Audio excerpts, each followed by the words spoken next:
Canadair Sabre MK5 is a rendition of an early jet fighter produced by Canadair based on the original F-86 Sabre by North American Aviation. It has a maximum range of 1,052 miles, one Avro Canada Orenda 10 turbojet engine with 6,500 pounds of thrust, a max cruising speed of about 697 miles per hour, and a takeoff distance of 710 meters.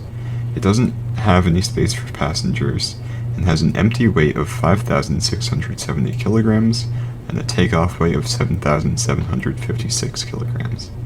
It costs about $211,111, and the specific aircraft in this situation had tail number November 275 X-ray.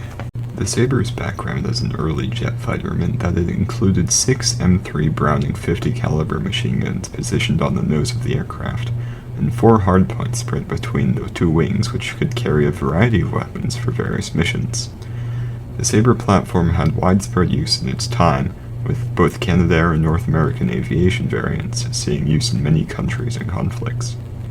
In the Korean War it performed exceptionally well, earning 792 kills against MiGs, while only losing 78 Sabres.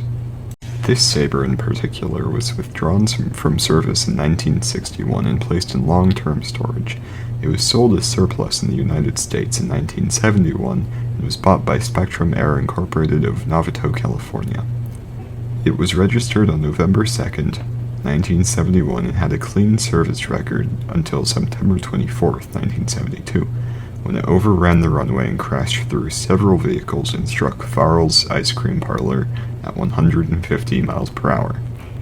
The NTSB conducted an investigation into this incident shortly after and determined it was caused by pilot error. The situation began as the pilot was preparing to leave an airfield after an air show.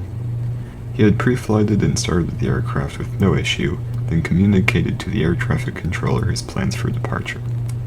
It is worth noting that during this time the pilot made clear that he wanted his departure to be as quick as possible because of fuel concerns. Once cleared for takeoff, the Sabre accelerated it to up to 105 knots and attempted to rotate.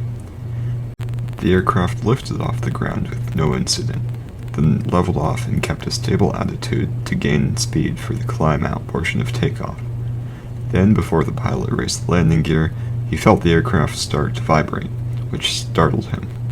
He quickly lowered the nose slightly and ensured that the throttle was at full before noticing that the aircraft had settled back onto the runway. The pilot decided that he could still attempt to take off, so he repeated the rotation maneuver after making sure nothing was out of the ordinary. Once the aircraft was off the ground for a second time, the pilot realized that the aircraft was not going to fly and began to abort takeoff. He lowered the throttle and guided the aircraft to the runway for a second time before closing the fuel cutoff. Less than a second later, the aircraft hit something that caused it to become airborne for the third time. The pilot then braced for impact as the aircraft smashed through several vehicles and ultimately came to rest in Farrell's ice cream parlor. This incident caused 22 deaths and 28 injuries, including the pilot, and a complete loss of the aircraft. The NTSB concluded that this incident was caused by pilot error, more specifically the reference point he used to gauge his climb being different from his typical airfields, and his unfamiliarity with the aircraft. They issued 5 recommendations that are as follows. 1.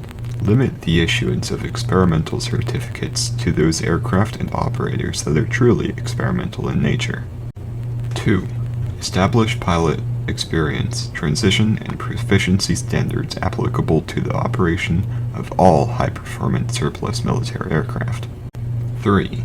Establish additional airshow separation criteria as applicable to persons and property in other than designated spectator areas to ensure that the overall suitability of an airport for airshows is taken into account.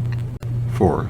Include the guidelines dealing with compatible land use planning around airports, consideration for the safety of persons and property on the ground, and use of the controls available in the Airport Development Aid Program.